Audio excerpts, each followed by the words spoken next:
નમસ્કાર. રેડિયો લેખનની પરીક્ષા નજીક આવી રહી છે, ખરું ને? ચાલો, ચિંતા કરવાની કોઈ જરૂર નથી.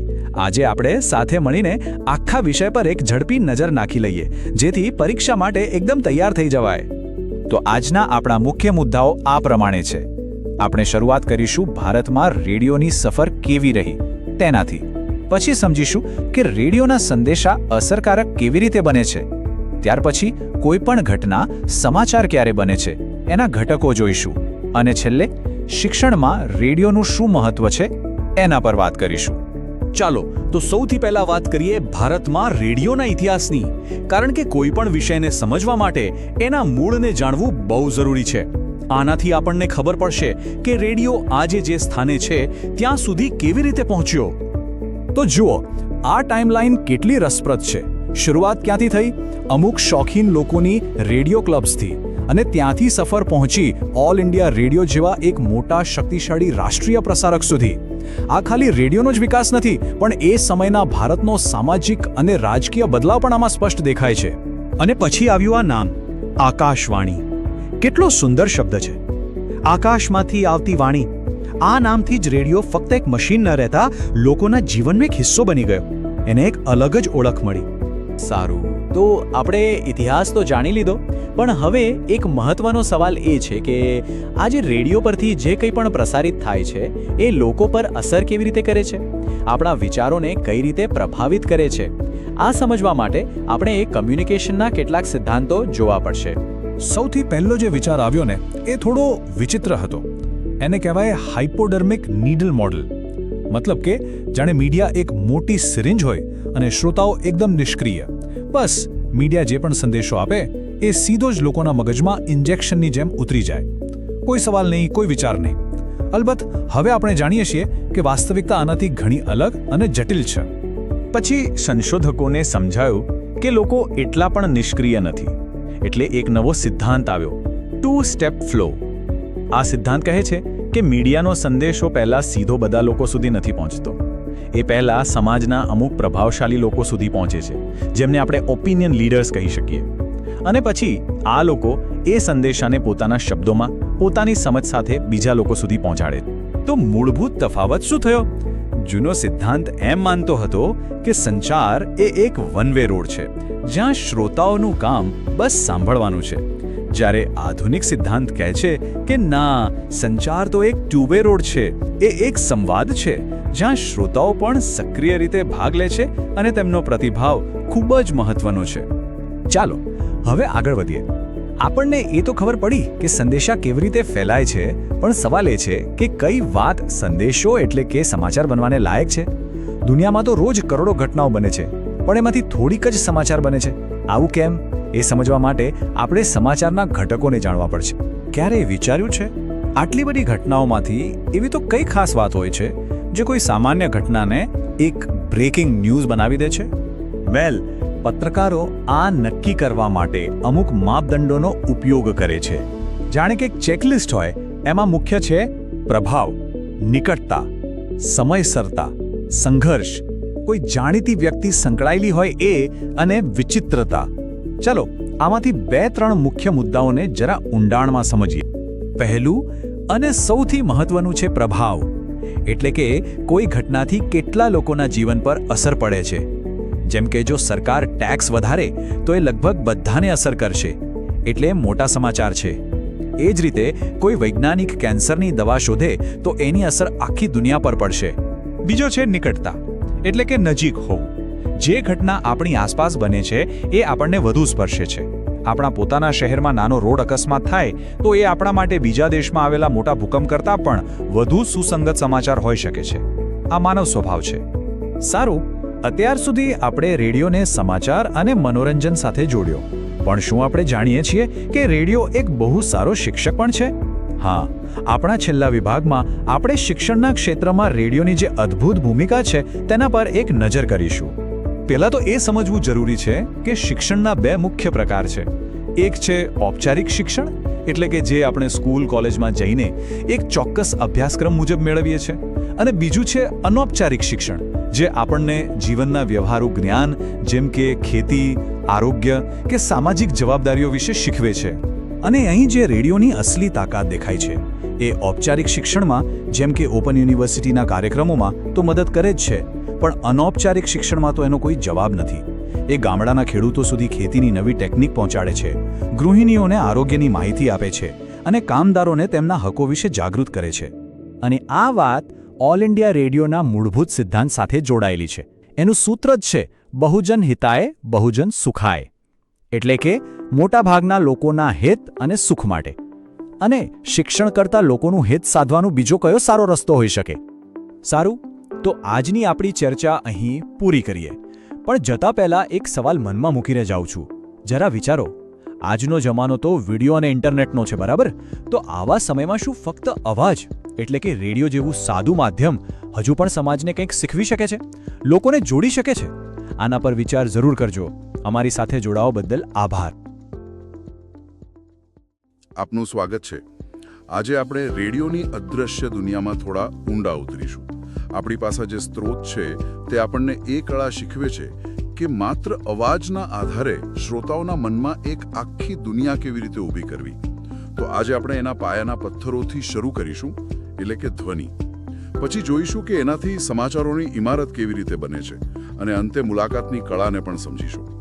ચાલો આ અવાજની દુનિયાને નજીકથી જાણીએ. તો શરૂઆત કરીએ એક મૂળભૂત પણ ખૂબ જ રસપ્રદ વિચારથી. સ્ત્રોત કહે છે કે રેડિયો એક અંધ માધ્યમ છે, એક બ્લાઇન્ડ મીડિયમ. આનો સીધો અર્થ એ છે કે ત્યાં કશું દેખાતું નથી. પણ એક લેખક માટે આનો મતલબ શું? આ તો એક મોટી મર્યાદા જેવું લાગે, નહીં? હા, એક રીતે જોઈએ તો એ મર્યાદા જ છે. પણ જુઓ, સાચો કલાકાર એ જ છે જે મર્યાદાને પોતાની તાકાત બનાવી લે. ટીવી કે ફિલ્મમાં જે કામ મોંઘા સેટ, કપડાં, લાઇટિંગ કરે છે, અને અભિનેતાના હાવભાવ, બરાબર, એ બધું જ કામ રેડિયોમાં એકલા ધ્વનિ પ્રભાવ એટલે કે સાઉન્ડ ઇફેક્ટ્સને માથે આવે છે. એ શ્રોતાની કલ્પનાને એમ કોને કે પાંખો આપવાનું કામ કરે છે. ધ્વનિ અહીં માત્ર સાધન નથી, એ પોતે જ એક પાત્ર છે. આ વાત બહુ જ રસપ્રદ છે. મને હંમેશા એ જાણવાની ઉત્સુકતા રહી છે કે માની લો કે રેડિયો નાટકમાં કોઈ પાત્ર ખૂબ ગુસ્સામાં છે, પણ એક શબ્દ પણ બોલતું નથી, તો એનો ગુસ્સો કેવી રીતે બતાવાય? શું માત્ર જોરથી દરવાજો બંધ કરવાનો અવાજ પૂરતો છે? બહુ સારો સવાલ છે. અને આજ તો રેડિયો લેખનની અસલી કસોટી છે.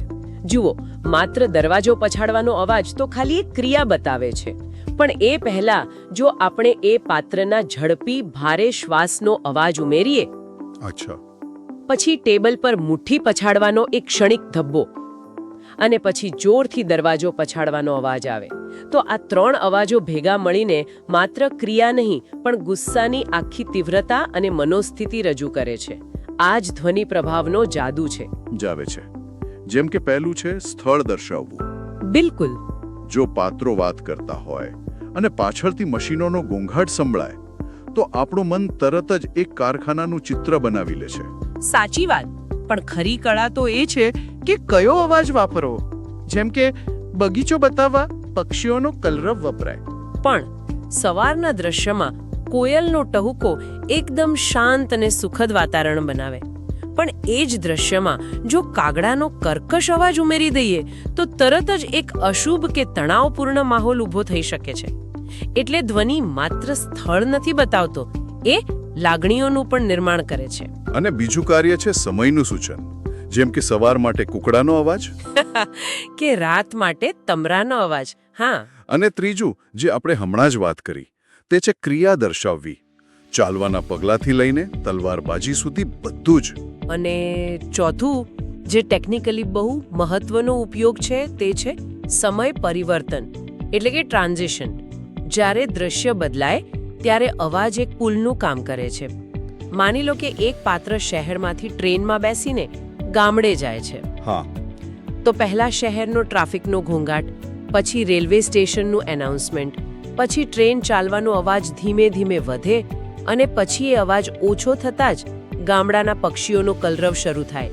આનાથી શ્રોતા ક્યારેય ગૂંચવાતો નથી, એને આખી મુસાફરીનો અનુભવ થઈ જાય છે. અચ્છા, તો આ બધા અવાજો આવે છે ક્યાંથી? સ્ત્રોત આના બે મુખ્ય પ્રકારો વિશે વાત કરે છે. હા, અને આ પ્રક્રિયા ખૂબ જ ડાયનામિક હોય છે. પહેલો પ્રકાર છે સ્પોટ ઇફેક્ટ્સ. Spot effects. હા, આ એવા અવાજો છે જે સ્ટુડિયોમાં રેકોર્ડિંગ સમયે જ ત્યાં હાજર વસ્તુઓથી ઉત્પન્ન કરાય છે. એને મેન્યુઅલ ઇફેક્ટ્સ પણ કહી શકાય. જેમ કે કપરકાબીનો ખખડાટ, બરાબર. કપરકાબીનો ખખડાટ, કાગળ ફાડવાનો અવાજ કે પછી લાકડાના બે ટુકડા પછાડીને ઘોડાની ટાપનો અવાજ બનાવવો. અને બીજો પ્રકાર છે રેકોર્ડેડ ઇફેક્ટ્સ, જે અગાઉથી રેકોર્ડ કરેલા હોય છે. બરાબર, જે અવાજો સ્ટુડિયોમાં બનાવવા લગભગ અશક્ય છે, જેમ કે વાવાઝોડું, વિમાનનો અવાજ, સિંહની ગર્જના. કે પછી યુદ્ધના મેદાનનો ઘોંઘાટ. હા, આજના ડિજિટલ યુગમાં તો કમ્પ્યુટર પર હજારો અવાજોની લાઇબ્રેરી તૈયાર મળે છે. પણ ખબર છે, ઘણીવાર સાવ સામાન્ય અવાજો બનાવવામાં સૌથી વધુ મહેનત લાગે છે. મને યાદ છે, એકવાર અમારે એક નાટકમાં જૂના જમાનાના તાળાને ખોલવાનો અવાજ જોઈતો હતો. અમે સ્ટુડિયોમાં કલાકો સુધી જુદી જુદી ચાવીઓ અને ધાતુઓ ખખડાવી. પણ એ અસર ના આવી. જરાય નહીં. છેવટે અમારે એક જૂના મકાનમાં જઈને ત્યાંના અસલી તાળાનો અવાજ રેકોર્ડ કરવો પડ્યો. ક્યારેક વાસ્તવિકતાનો કોઈ વિકલ્પ નથી હોતો. આ તો થઈ કાલ્પનિક દુનિયા રચવાની વાત. પણ રેડિયો માત્ર નાટકો માટે નથી, એ વાસ્તવિક દુનિયાના સમાચારો પણ આપે છે. તો આ ધ્વનિની ઈંટોથી વાસ્તવિકતાની ઇમારત કેવી રીતે ચણાય? મારો મતલબ, દરરોજ લાખો ઘટનાઓ બને છે, એમાંથી કઈ ઘટના સમાચાર બનવા લાયક છે એ કેવી રીતે નક્કી થાય? આ પત્રકારત્વનો મૂળભૂત પ્રશ્ન છે, અને સ્ત્રોત એના જવાબમાં સમાચારના 7 ઘટકો આપે છે. કોઈ પણ ઘટનાને સમાચાર બનવા માટે આમાંથી ઓછામાં ઓછા 1 કે વધુ ઘટકોમાં ખરી ઉતરવું પડે છે. સૌથી પહેલું અને સૌથી મહત્વનું ઘટક છે પ્રભાવ, એટલે કે ઇમ્પેક્ટ. એટલે કે એ ઘટના લોકોના જીવન પર કેટલી અસર કરે છે તે. જેમ કે પેટ્રોલના ભાવ વધે તો એ દરેક વ્યક્તિના ખિસ્સા પર અસર કરે છે, એટલે એ મોટા સમાચાર છે. બરાબર. બીજું ઘટક છે સમયસરતા, ટાઈમલીનેસ. સમાચાર હંમેશા તાજા હોવા જોઈએ. આજે શું બન્યું એમાં લોકોને રસ છે. સ્ત્રોતનું ઉદાહરણ સરસ છે કે બીજા વિશ્વયુદ્ધ વિશે આજે વાત કરવી એ ઇતિહાસ છે, સમાચાર નથી. પણ જો આજે 80 વર્ષનો કોઈ નાઝી ગુનેગાર પકડાય તો એ તાજગીના તત્વને કારણે મોટા સમાચાર બની જાય છે. ત્રીજું છે અગ્રીમતા, પ્રોમિનન્સ, એટલે કે પ્રખ્યાત વ્યક્તિઓ. કોઈ સામાન્ય માણસ ઠોકર ખાઈને પડે તો એ સમાચાર નથી, પણ દેશના વડાપ્રધાન લપસી પડે તો એ તરત જ બ્રેકિંગ ન્યૂઝ બની જાય છે. હા, કારણ કે લોકો પ્રખ્યાત વ્યક્તિઓના જીવનમાં રસ ધરાવે છે. પણ અહીં એક રસપ્રદ ચર્ચા ઊભી થાય છે. એ જ કે આ અગ્રીમતાના ઘટકને કારણે ઘણીવાર ગંભીર મુદ્દાઓ બાજુ પર રહી જાય છે અને સેલિબ્રિટીના અંગત જીવનની વાતો મુખ્ય સમાચાર બની જાય છે. સાચી વાત છે. શું આનાથી એક જોખમ નથી રહેતો કે આપણે દેશની અર્થવ્યવસ્થા જેવા ગંભીર મુદ્દાને બદલે કોઈ ફિલ્મ સ્ટારના પાળતુ કૂતરાના સમાચારને વધુ મહત્વ આપવા લાગીએ? શું આ પત્રકારત્વની પ્રાથમિકતાઓ પર સવાલ નથી ઉઠાવતું? ચોક્કસ ઉઠાવે છે. અને આ એક સતત ચાલતી ચર્ચા છે કે સમાચાર માધ્યમોએ લોકોને જે જાણવું છે તે આપવું જોઈએ કે પછી જે જાણવું જોઈએ તે આપવું જોઈએ. સ્ત્રોત તો માત્ર ઘટકોની યાદી આપે છે, પણ તેનો વિવેકપૂર્ણ ઉપયોગ તો સંપાદકે જ કરવાનો હોય છે. વાત સમજાય છે. ચોથું ઘટક છે નિકટતા, પ્રોક્સિમિટી, એટલે કે ભૌગોલિક રીતે નજીકની ઘટનાઓ. હા, આપણા શહેરમાં થયેલો નાનો અકસ્માત પણ આપણને બીજા દેશમાં થયેલી મોટી દુર્ઘટના કરતાં વધુ સ્પર્શી જાય છે. અને પાંચમું ઘટક છે સંઘર્ષ, કોન્ફ્લિક્ટ. યુદ્ધ, રાજકીય વિવાદો, ચૂંટણી, આંદોલનો. જ્યાં પણ બે પક્ષો વચ્ચે ટકરાવ હોય ત્યાં નાટક હોય છે, અને જ્યાં નાટક હોય ત્યાં સમાચાર હોય છે. સ્ત્રોત નર્મદા પ્રોજેક્ટ કે બાબરી મસ્જિદ જેવા વિવાદોનું ઉદાહરણ આપે છે જે વર્ષો સુધી સમાચારમાં રહ્યા હતા. છઠ્ઠું ઘટક મને બહુ ગમે છે, વિચિત્ર કે અસામાન્ય ઘટના, ઓડિટી. 3 માથાવાળા બાળકનો જન્મ કે પછી લોહી વગરની સર્જરી, આવી વાતો કુતૂહલ જગાડે છે. હા, આ એવા સમાચાર છે જે સાંભળીને આપણે મિત્રોને તરત જ કહીએ, ખબર છે આજે શું થયું, ભલે એ આપણા જીવનમાં કોઈ કામના ન હોય.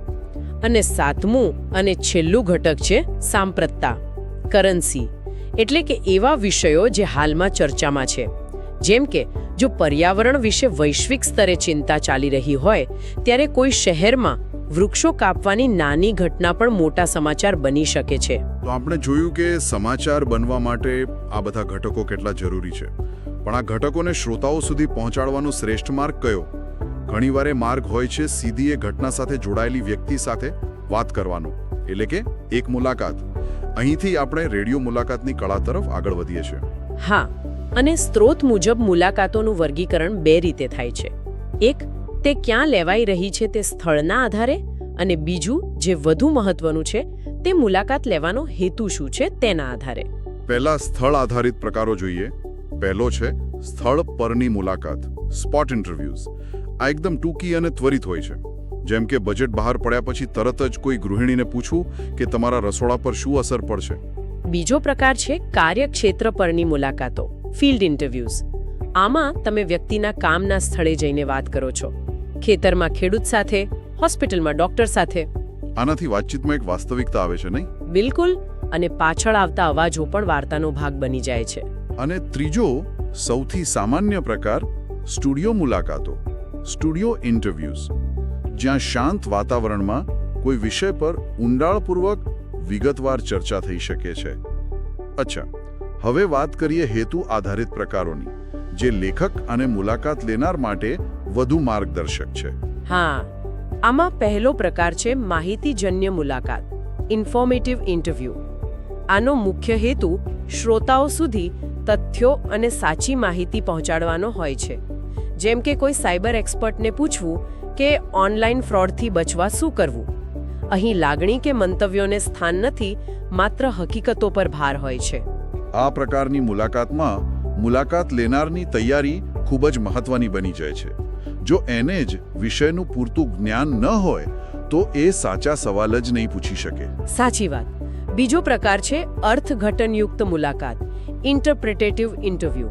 અહીં શું થયું થી આગળ વધીને આવું કેમ થયું અને હવે શું થશે જેવા સવાલો પૂછાય છે. એટલે કે એનાલિસિસ. હા, અહીં ઘટના પાછળના કારણો, જુદા જુદા મંતવ્યો અને તેનું વિશ્લેષણ કરવામાં આવે છે. જેમ કે સરકારની નવી શિક્ષણ નીતિનો વિરોધ અમુક જૂથો શા માટે કરી રહ્યા છે. આ પ્રકારની મુલાકાત શ્રોતાને વિચારવા માટે મજબૂર કરે છે. અને ત્રીજો પ્રકાર, જે મને લાગે છે કે રેડિયો જેવા માધ્યમ માટે સૌથી શક્તિશાળી છે, તે છે ભાવનાશીલ મુલાકાત, ઇમોશનલ ઇન્ટરવ્યૂ. ચોક્કસ, કારણ કે અવાજ લાગણીઓનો ઉત્તમ વાહક છે. આમાં મુખ્ય હેતુ એ હોય છે કે સામેવાળી વ્યક્તિના દિલમાં શું ચાલી રહ્યું છે, એની લાગણીઓ અને અનુભવો સીધા શ્રોતાઓ સુધી પહોંચે. અહીં બુદ્ધિ કરતાં હૃદયનું મહત્વ વધુ હોય છે. બરાબર. ઓલિમ્પિકમાં મેડલ જીત્યા પછી રડતા ખેલાડીને પૂછવું કે તમને અત્યારે કેવું લાગે છે, એ આનું શ્રેષ્ઠ ઉદાહરણ છે. એના તૂટક શબ્દો અને અવાજમાં રહેલું કંપન એ હજારો શબ્દોની ગરજ સારે છે. અને સ્ત્રોત ખૂબ સરસ રીતે આ વાતનું સમાપન કરે છે. તે કહે છે કે વ્યવહારમાં કોઈ પણ સારી મુલાકાત આ ત્રણેય પ્રકારોનું મિશ્રણ હોય છે. એક જ મુલાકાતમાં તમે માહિતી પણ મેળવો છો, તેનું અર્થઘટન પણ કરો છો અને વ્યક્તિની લાગણીઓને પણ સ્પર્શો છો. આ જ એક સંપૂર્ણ મુલાકાતની નિશાની છે. ખરેખર આખી ચર્ચાનો સાર એ છે કે રેડિયો માટે લખવું એ માત્ર શબ્દો ગોઠવવાની રમત નથી. એ શ્રોતાની કલ્પના સાથે સંવાદ સાધવાની કળા છે. એ અવાજો, સંવાદો અને સૌથી અગત્યનું મૌનનો ઉપયોગ કરીને શ્રોતાના મનમાં એક એવું વિશ્વ રચવાની જવાબદારી છે જે વાસ્તવિક કરતાં પણ વધુ જીવંત લાગે. અહીં દરેક ધ્વનિ એક ચિત્ર દોરે છે અને દરેક મૌન એક લાગણી વ્યક્ત કરે છે. તમે મૌનનો ઉલ્લેખ કર્યો, એના પરથી મને એક અંતિમ વિચાર આવે છે. સ્ત્રોત કહે છે કે રેડિયો પર મૂક અભિનય શક્ય નથી, કારણ કે ત્યાં મૌન એટલે ખાલી જગ્યા, શૂન્યાવકાશ. જો કોઈ પાત્ર ચૂપ થઈ જાય તો શ્રોતાને લાગશે કે પ્રસારણ બંધ થઈ ગયું છે. પણ આજના પોડકાસ્ટ અને ઓડિયો ડ્રામાના યુગમાં આપણે જોઈએ છીએ કે નાટકીય અસર માટે ઇરાદાપૂર્વક લાંબા મૌનનો ઉપયોગ થાય છે. તો શું ડિજિટલ યુગે રેડિયોના આ પરંપરાગત નિયમને પડકાર્યો છે? શ્રાવ્ય માધ્યમમાં મૌન ક્યારે ખાલી જગ્યા મટીને પોતે એક વાર્તા કહેવાનું શરૂ કરે છે? આ સવાલ સાથે આપણે શ્રોતાઓને છોડીએ.